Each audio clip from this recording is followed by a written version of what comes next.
Hello everyone. In this video we will start with the basic of mathematics, very first lecture for those students who are taking admission in 11th JEE 2026. So in basic of mathematics we will first start with the algebraic identity. Algebraic identity. Okay. First we will see here that a plus b ka whole square is a square plus b square plus का 2ab, and second one is a minus b का whole square that is equal to a square plus b square minus 2ab.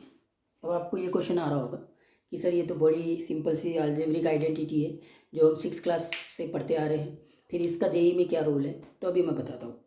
C this is a square plus b square, here also a square plus b square, that means a square plus b square can be find out in 2 ways. a plus b का whole square minus 2ab and a square plus b square equal to a plus b का whole square plus a minus b का whole square plus का 2ab. Okay, from here this is a minus b का whole square plus 2ab, from here this is equal to a plus b का whole square minus का 2ab. So we can find out a square plus b square in 2 ways, either by this one or by this one. अब ये question आता है कि ये कब use करेंगे, ये कब यूज़ करेंगे. तो क्वेश्चन में आपको ये देखना है कि क्या आपके पास में a प्लस बी का वैल्यू गिवन है या a माइनस बी का वैल्यू गिवन है. According to that you have to find out the value of a square plus b square. अब इसका यूज़ क्या होता है, यहाँ पर यूज़ इसमें होता है. देखिए सबसे पहली बात x और 1/x को देखिए, these are reciprocal of each other, reciprocal of each other. इसका ये मतलब हो गया कि x इंटू 1/x करेंगे तो ये 1 आएगा. ये भी बात क्लियर है. अब इसका यूज़ यहाँ होता है. अगर मुझे x square plus 1/x square निकालना है तो मैं ऐसे लिख सकता हूँ x प्लस 1/x का होल स्क्वेयर माइनस का 2, या फिर x square plus 1/x square को मैं ऐसे भी लिख सकता हूँ x माइनस 1/x का होल स्क्वेयर प्लस का 2. आई बात समझ में. तो ये जो x square plus 1/x square है ना, इसका यूज आता है जेई में. जो क्वेश्चन बनते हैं जेई में बेसिक्स के ऊपर ही 2-3 क्वेश्चन आ जाते हैं, तो वो ये x प्लस 1/x के ऊपर क्वेश्चन पूछते हैं. सो यहाँ हमको ये अलजेब्रिक आइडेंटिटी यूजफुल लगेगी. तो x square plus 1/x square we can find out in 2 ways. When x plus 1/x is given then you find out x square plus 1/x square. इस तरीके से फाइंड आउट करो या फिर इस तरीके से फाइंड आउट करो अगर आपके पास में x माइनस 1/x की वैल्यू गिवन है तो. ठीक, ये बात भी क्लियर हो गई. ओके, तो अब इसके ऊपर क्वेश्चंस कैसे बनते हैं उसको देख लेते हैं. क्वेश्चंस में मान लीजिए आपके पास में ऐसा दिया हुआ है कि x प्लस 1/x ये 3 है, तो फाइंड करिए x square plus 1/x square, x की पावर 4 प्लस 1/x की पावर 4. तो देखो x square plus 1/x square को मैं क्या लिख सकता हूँ, यहाँ पे x प्लस 1/x दिया हुआ है तो I can use this formula. Correct, this is equal to x plus 1/x का होल स्क्वेयर माइनस का 2, दैट इज 3 का स्क्वेयर माइनस का 2, 9 minus 2 that is equal to 7. अब एक क्वेश्चन आता है कि x की पावर 4 प्लस 1/x की पावर 4, इसको कैसे फाइंड आउट करें. तो इसमें भी हम यही फार्मूला लगा देंगे. x की पावर 4 प्लस 1/x की power 4 is x square plus 1/x square. X square और 1/x स्क्वेयर दोनों एक दूसरे के रेसिप्रोकल है, तो इसका स्क्वेयर माइनस का 2, 7 का स्क्वेयर माइनस का 2, तो ये हो जाएगा 47.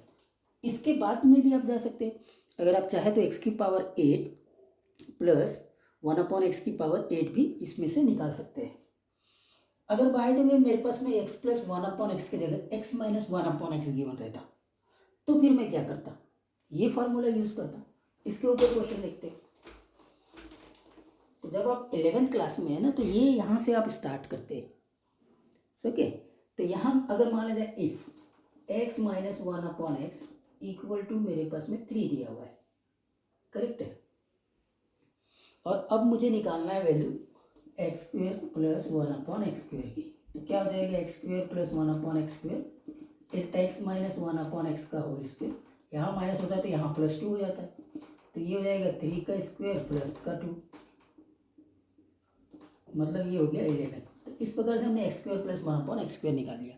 अगर बाय द वे वो और पूछता कि x⁴ प्लस 1/x⁴ का वैल्यू भी निकालो, तो x⁴ plus 1/x² equal to x² plus 1/x², और इस बार -2 वाला फार्मूला लगता, करेक्ट।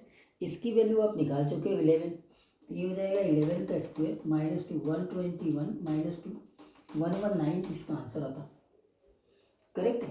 तो इस प्रकार से x⁴ है, करेक्ट। तो इस प्रकार से आपने ये देखा कि ये जो अलजेब्रिक आइडेंटिटीज है इनका यूज इस तरीके से यहाँ पे होता है।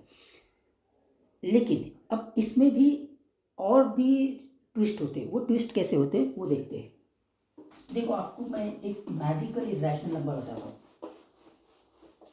ये जो मैजिकल इरेशनल नंबर है उसको देखना, मैं इनको हमेशा मैजिकल इरेशनल नंबर ही बोलता हूँ। इरेशनल नंबर कैसे होता है ये बड़ा इंपॉर्टेंट है, सुपर इंपॉर्टेंट है। देखो आपके पास में एक नंबर है 2 - √3, तो ये इरेशनल नंबर है, ठीक है। अगर मैंने इसका स्क्वायर किया तो 4 आया, इसका स्क्वायर किया 3 आया, दोनों का डिफरेंस कितना आया 1 आया है, करेक्ट है। तो ये इसमें क्या होता है ना कि 2 - √3, अगर मैंने 2 का स्क्वायर किया, √3 का स्क्वायर किया 1। अगर एक अलजेब्रिक आइडेंटिटी लगाते a² - b² a + b into a - b, ये लगाया आपने, तो ये क्या हो जाएगा 2 - √3 इंटू 2 + √3 इक्वल टू 1, करेक्ट है। तो अब क्या हो गया ना, अगर मैंने यहाँ से लिखना है 1/2 + √3, तो ये बच जाएगा 2 - √3, या फिर 1/2 - √3 है तो ये हो जाएगा 2 + √3। तो आप स्ट्रेट फॉरवर्ड इसको यूज़ कर सकते हैं कि 1/2 + √3 2 - √3 होगा, या 1/2 - √3 2 + √3 होगा। जैसा आपको क्वेश्चन में यूज़ करने के लिए बोला गया है, अकॉर्डिंग टू दैट आपको इसको यूज़ करना है, करेक्ट है। जैसे एक और नंबर लेते हैं, मैंने ले लिया 3 - 2√2। अब आप देखिए 3 का स्क्वायर 9, 2√2 का स्क्वायर 8, डिफरेंस आ गया 1। अगर डिफरेंस 1 आ गया तो डेफिनेटली 1/3 - 2√2 डायरेक्टली लिख दो 3 + 2√2, या 1/3 + 2√2 को लिख दो डायरेक्टली 3 - 2√2। क्या बात समझ में आई क्या? ये है इसका कॉन्सेप्ट। इस कॉन्सेप्ट के ऊपर क्वेश्चंस कैसे होंगे वो ऐसे लिख लेते हैं। इसको मैं हमेशा मैजिकल इरेशनल नंबर बोलता हूँ, और इसके ऊपर बहुत सारी चीज़ें होती हैं। मैं इसमें एक ट्रिग्नोमेट्री का भी कॉन्सेप्ट आपको बताता हूँ जो आपने 10th क्लास में पढ़ा होगा। वो कैसे, आपने देखा है क्या, सेक स्क्वायर थीटा, आपने ये देखा ना 1 + tan square theta equal to sec square theta. तो आप यहाँ से क्या लिख सकते हैं, sec square theta minus tan square theta equal to 1 लिख सकते हैं, करेक्ट है क्या? करेक्ट। तो ये तो हो जाएगा sec theta plus tan theta into sec theta minus tan theta that is equal to 1। तो डायरेक्टली आप 1/सेक थीटा माइनस tan थीटा को लिख दो sec theta plus tan theta, या फिर आप लिखो 1/सेक थीटा प्लस tan थीटा को लिख दो sec theta minus tan theta. ये भी बड़ा सुपर इम्पोर्टेंट कॉन्सेप्ट है, सुपर इम्पोर्टेंट कॉन्सेप्ट ट्रिग्नोमेट्री में। चलो ट्रिग्नोमेट्री से याद आया, एक और आपको मैं सुपर इम्पोर्टेंट कॉन्सेप्ट बताता हूँ इसी अलजेब्रिक आइडेंटिटी से। वो क्या है, वो ये है कि अगर मुझे साइन की पावर 4x प्लस कॉस की पावर 4x निकालना है, तो ये भी बड़ा सुपर इम्पोर्टेंट कॉन्सेप्ट है जो आपको हमेशा दिमाग में बैठे रहना चाहिए। वो कैसे निकालेंगे, देखो ये है साइन स्क्वायर एक्स का स्क्वायर और ये है कॉस स्क्वायर एक्स का स्क्वायर, तो ये तो a² प्लस b² हो गया ना। और यही तो अलजेब्रिक आइडेंटिटी हमने पढ़ी थी कि a + b का होल स्क्वायर -2a भी लिख सकते हैं, या a - b का होल स्क्वायर +2a भी लिख सकते हैं a² प्लस b² को। अब मैंने यही बताया था कि इन दो फार्मूले में से कौन सा फार्मूला हमको यूज़ करना है। देखो यहाँ पे a के जगह पे साइन स्क्वायर एक्स है और b के जगह पे कॉस स्क्वायर एक्स है, तो sign square X plus cos square x अच्छा है क्योंकि उसका वैल्यू 1 आ जाता है। तो हम ये फार्मूला यूज़ नहीं करेंगे, तो ये वाला यूज़ करेंगे sine square X plus cos square X का स्क्वायर माइनस का 2 sine square X into cos square x, तो that is 1 - 2 sine square x तो कॉस स्क्वायर एक्स। तो अब आप नोट कर लीजिए हमेशा के लिए कि साइन की पावर 4x प्लस कॉस की पावर 4x को 1 - 2 sin square x cos square x कहेंगे। जैसे कि मैंने आपको बताया कि अगर आप 11th क्लास में एडमिशन ले चुके हो, चाहे आप किसी भी इंस्टीट्यूशन में एडमिशन ले लिए हो, अब आप अगर यहाँ से स्टार्ट करते हैं, जो मैंने आज फर्स्ट लेक्चर आपको बताया है, तो आपको यहाँ से पूरा स्ट्रेट फॉरवर्ड आपको सारी चीज़ें मिलेगी। और देखो जेई का जो बेसिक है ना, वो विदिन 2 मंथ में कवर हो जाता है। मतलब 2 मंथ में आप सारा चीज़ पढ़ लो, 2 मंथ में सारा चीज़ पढ़ लो। जो रिपीट होगा, जो बेसिक जिसको हम अभी 2 मंथ में पढ़ते हैं स्टार्टिंग में, वही पूरा कंसेप्ट, वही जेई का बेसिक कहते हैं, वही पूरा 2 ईयर्स आपके साथ में चलता है। तो अगर आप इन बेसिक में बहुत स्ट्रॉन्ग है तो आपका जेई फिर ईजी हो जाता है। आपके बेसिक ही क्लियर नहीं है तो फिर आपको जेई समझ में नहीं आएगा। तो ये जो चीज़ें हैं वहाँ आगे जाके छोटे छोटे लेवल पे यूज़ होगा। मतलब ये वाला कॉन्सेप्ट आपको कहीं ना कहीं मिलते रहेगा, हमेशा मिलते रहेगा। साइन की पावर 4x प्लस कॉस की power 4x that is equal to 1 - 2 sin square x cos square x. तो ये ऐसे बहुत सारे जेई के बेसिक्स मिलेंगे आपको, जो आपको हमेशा याद रखना। तो ये फार्मूला याद रख लीजिए। ये मैंने अभी आपको बताया कि इसमें ये बड़ा इंटरेस्टिंग है कि 1/sec theta minus tan theta equal to sec theta plus tan theta, या 1/sec theta plus tan theta is equal to sec theta minus tan theta. ये सारे कॉन्सेप्ट आपको हमेशा के लिए याद होना चाहिए। अभी मैंने मैजिकल इरेशनल नंबर के बारे में बताया था कि ये 1/2 plus √3 is equal to 1/2 minus √3 ये होना चाहिए, करेक्ट है। और आपको इन्हीं के ऊपर क्वेश्चंस मिल जाते हैं जेई में। तो पहले मैं एक क्वेश्चंस कराता हूँ जो जेई मेंस का PYQ है। और ये जेई मेंस 2023 का क्वेश्चन देखिए कि इसमें कैसे हमने ये जो छोटी सी बेसिक अलजेब्रिक आइडेंटिटी पढ़ी है, a+b का होल स्क्वायर और a - b का होल स्क्वायर, जो कि हम लोअर क्लासेस में 6th क्लास से पढ़ते आ रहे हैं, उनका यूज़ कैसे करना है यहाँ पे जेई में, और उसके ऊपर क्वेश्चंस कैसे आते हैं वो भी बता रहा हूँ मैं। कि ये देखिए, the number of real roots of the equation 3 × x² + 1/x² - 2 × x + 1/x + 5 = 0 का जेई मेंस 2023 का क्वेश्चन है। तो इस प्रकार के क्वेश्चंस यहाँ पर आते रहते हैं। तो इसको कैसे करेंगे, आपको अभी पता है कि हमने x + 1/x को अगर t ले लिया तो x² + 1/x² को मैं t² - 2 ले लूँगा। तो अब ये इक्वेशन हो जाएगा 3 × t² - 2 - 2t + 5 = 0। तो 3t² और ये हो जाएगा -2t और ये -6 + 5 = 0, मतलब -1 = 0। फैक्टराइज करेंगे 3t² - 3t + t -1 = 0। 3t बाहर लेंगे तो t - 1 + 1 t - 1 = 0। तो ये हो जाएगा 3t + 1 और t - 1 = 0। तो यहाँ से मुझे t = -1/3 मिला और t = 1 मिला। लेकिन मेरा तो क्वाड्रेटिक x में है तो मैं x में सॉल्यूशन ढूंढने की कोशिश करूँगा। तो आपने x क्या रखा था, x आपने रखा था x + 1/x t। तो t क्या है, -1/3 is equal to x + 1/x। Solve करेंगे तो ये हो जाएगा -1/3 x² + 1/x। तो ये हो जाएगा -x = 3x² + 3। ये हो जाएगा 3x² + x + 3 = 0। अब इसके मेरे को सॉल्यूशन ढूंढने का है। इसको सॉल्यूशन ढूंढने का है मतलब 10th क्लास में वापस आ जाना है। अगर ये फैक्टराइज हो जाए तो ठीक है, अगर फैक्टराइज नहीं होता तो 3 3 × 9 फैक्टराइज नहीं होगा, यहाँ पे 1 है। इसका मतलब मुझे क्वाड्रेटिक फार्मूला यूज़ करना पड़ेगा।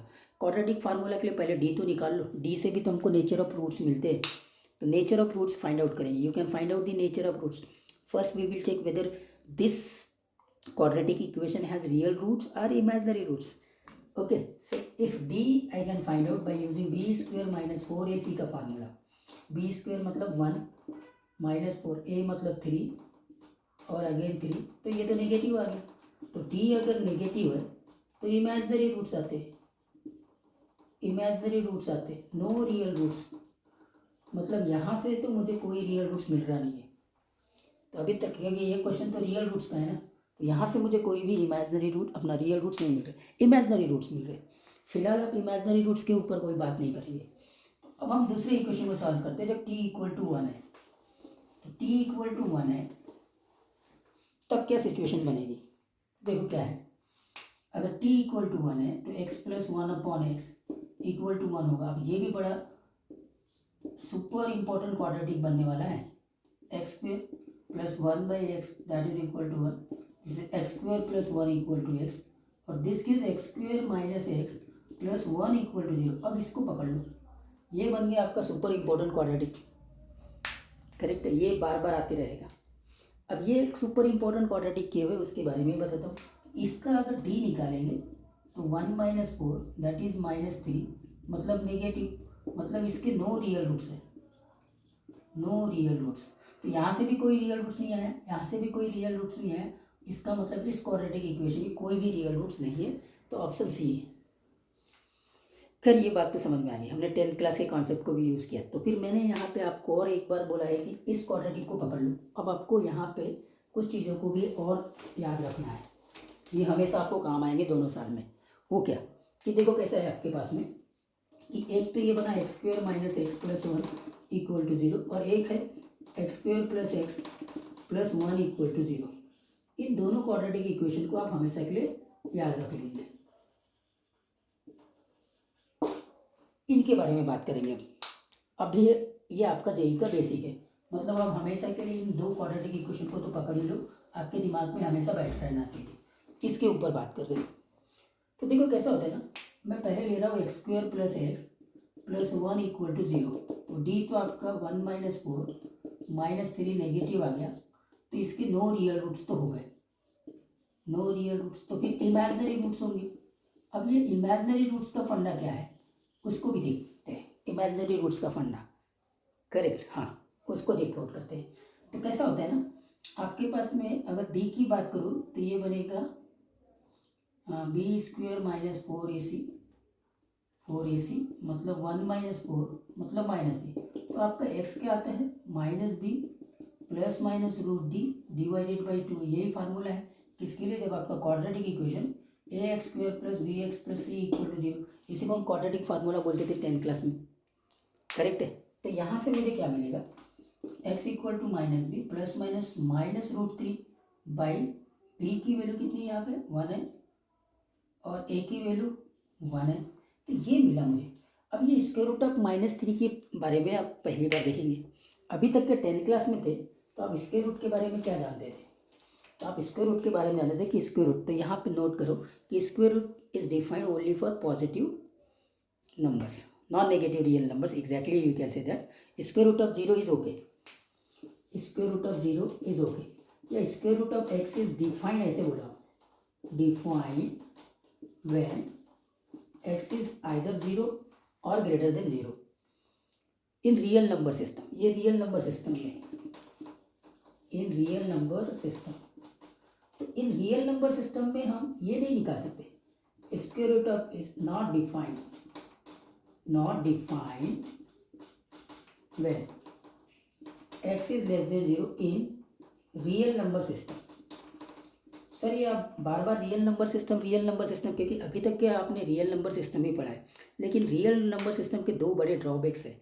अब वो रियल नंबर के सिस्टम के दो ड्रॉबैक्स क्या है, ड्रॉबैक्स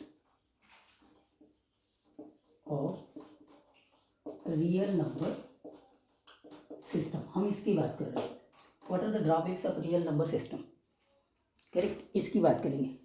तो drawbacks of real number system में आपको बताऊं कि पहला तो होगा आपका square root of negative number cannot find out and division by 0 is not possible, we cannot divide by 0 in the real number system. ये आपके फिर से जेई के बड़े इंपॉर्टेंट बेसिक्स है जो आपको ये आगे आने वाले 2 साल में बहुत काम आएंगे, कि अगर न्यूमरेटर अपॉन डिनोमिनेटर है, दुनिया में कहीं पे भी न्यूमरेटर अपॉन डिनोमिनेटर दिख गया तो इसका मतलब मेक श्योर दैट डिनोमिनेटर क्या नहीं होना चाहिए, 0 नहीं होना चाहिए। ये आपको ध्यान में रखना चाहिए कि न्यूमरेटर अपॉन डिनोमिनेटर हो तो पहले ये देखो कि डिनोमिनेटर 0 तो नहीं हो रहा है किसी एक्स के लिए, अगर हो रहा है तो उसको हटा दो, उसके डोमेन से ही हटा दो, तो make sure that the denominator should not be 0। And square root के अंदर नेगेटिव नंबर हम रियल नंबर सिस्टम में नहीं फाइंड आउट कर सकते, तो फिर वो कहाँ फाइंड आउट करते हैं, वो कॉम्प्लेक्स नंबर सिस्टम में फाइंड आउट करते हैं। तो कॉम्प्लेक्स नंबर सिस्टम में क्या होता है उसको भी देख लेते हैं कि कॉम्प्लेक्स नंबर सिस्टम में ये नया सिस्टम है जो आपको आगे काम आएगा। कॉम्प्लेक्स नंबर सिस्टम आपने अभी तक के क्या पढ़ा था, रियल नंबर सिस्टम पढ़ा था, तो रियल नंबर सिस्टम के ऊपर कॉम्प्लेक्स नंबर सिस्टम है जिसमें स्क्वायर रूट ऑफ -1 को आयोटा बोलते हैं। तो इसका मतलब आयोटा का स्क्वायर क्या होता है -1। और फिर आगे इसकी स्टडी आप करते जाएंगे। फिलहाल आपको ये पता होना चाहिए कि स्क्वायर रूट ऑफ -1 डिफाइंड है, या नेगेटिव नंबर ऑफ का स्क्वायर रूट, नेगेटिव नंबर का स्क्वायर रूट पॉसिबल है, लेकिन रियल नंबर सिस्टम में पॉसिबल नहीं है। ये चीज़ को जान लो। तो ये कहाँ पॉसिबल है? ये कॉम्प्लेक्स नंबर सिस्टम में पॉसिबल है। तो कैसे पॉसिबल है कि हमने ये सपोज कर लिया कि स्क्वायर रूट ऑफ -1 क्या होता है? आयोटा। इसको हम बोलते हैं आयोटा। आयोटा एक इमेजिनरी नंबर है, ये एक इमेजिनरी नंबर है। तो अगर मान लीजिए मेरे पास में स्क्वायर रूट ऑफ -3 है, तो इसको मैं क्या लिखूंगा? 3 iota, not 3 iota, √3 iota. Correct. इसको मैं लिखूंगा √3 आयोटा। वो कैसे? वो ऐसे देखो, इसको मैं लिख सकता हूँ -1 into square root of 3। Correct है। तो ये हो जाएगा √3 आयोटा। ऐसे मैं लिखूंगा, स्क्वायर रूट ऑफ -3 को ऐसे लिख दूंगा। क्या बात समझ में? हाँ, माइनस ये √3 आयोटा। तो अब ये इमेजिनरी नंबर के कॉन्सेप्ट को मैं यहाँ यूज़ करूँगा। तो ये क्या बनेगा? ये बनेगा -1 प्लस माइनस, अभी मैंने बताया कि ये √3 आयोटा में इसको लिख सकता हूँ। करेक्ट है। मतलब स्क्वायर रूट ऑफ -3, अब आपको समझ में आ गया कि स्क्वायर रूट ऑफ 3 आयोटा बनेगा, या स्क्वायर रूट ऑफ -5 क्या बनेगा? स्क्वायर रूट ऑफ 5 आयोटा बनेगा, जो कि एक इमेजिनरी नंबर है। तो डिवाइडेड बाई 2। तो यहाँ से दो चीज़ें आ रही है, एक आ रही है -1 प्लस √3 आयोटा बाई 2, और एक आ रही है -1 माइनस √3 आयोटा बाई 2। इसको हम बोलते हैं ओमेगा, और इसको हम बोलते हैं ओमेगा स्क्वायर। नाम याद रखो, ओमेगा एंड ओमेगा स्क्वायर। और ये इमेजिनरी नंबर्स है, रियल नंबर्स नहीं है। देखो यहाँ पे आयोटा आ गया, जहाँ पे भी आयोटा आ गया मतलब वो इमेजिनरी नंबर है। तो ये एक इमेजिनरी नंबर है। तो मैं आपको क्या बता रहा हूँ कि आपके पास में x² plus x+1 quadratic equation है। इसके रूट्स होंगे ओमेगा एंड ओमेगा स्क्वायर। इसमें ओमेगा क्या है? -1 plus √3 iota by 2। Omega square क्या है? -1 माइनस √3 आयोटा बाई 2। अब इनकी डिटेल्स में स्टडी आप कॉम्प्लेक्स नंबर में पढ़ेंगे, लेकिन फिलहाल ये क्वाड्रेटिक इक्वेशंस को आइडेंटिफाई कर लो। तो दूसरा क्वाड्रेटिक इक्वेशन -x+1 है, ये भी इसके रूट्स इमेजिनरी आएंगे, लेकिन इस बार माइनस ओमेगा आएगा और minus omega square. Minus omega आया मतलब यहाँ पे प्लस हो जाएगा, यहाँ माइनस हो जाएगा। माइनस ओमेगा स्क्वायर आया मतलब ये प्लस हो जाएगा और ये भी प्लस हो जाएगा। करेक्ट है। तो ये क्वाड्रेटिक इक्वेशन अब आप दिमाग में बैठा लीजिए हमेशा के लिए। तो ये जो बेसिक्स आपको पता चला, आपको ये भी पता चला कि square root of real numbers, negative real numbers का स्क्वायर रूट हम रियल नंबर सिस्टम में नहीं फाइंड आउट कर सकते, लेकिन कॉम्प्लेक्स नंबर सिस्टम में फाइंड आउट कर सकते हैं, जहाँ हम स्क्वायर रूट ऑफ -1 को आयोटा सपोज कर लेते हैं। तो ये सारे बेसिक्स हैं ना, ये आपको पता होना चाहिए। ठीक है। आगे और इससे रिलेटेड क्वेश्चंस को हम नेक्स्ट वीडियो में देखते हैं।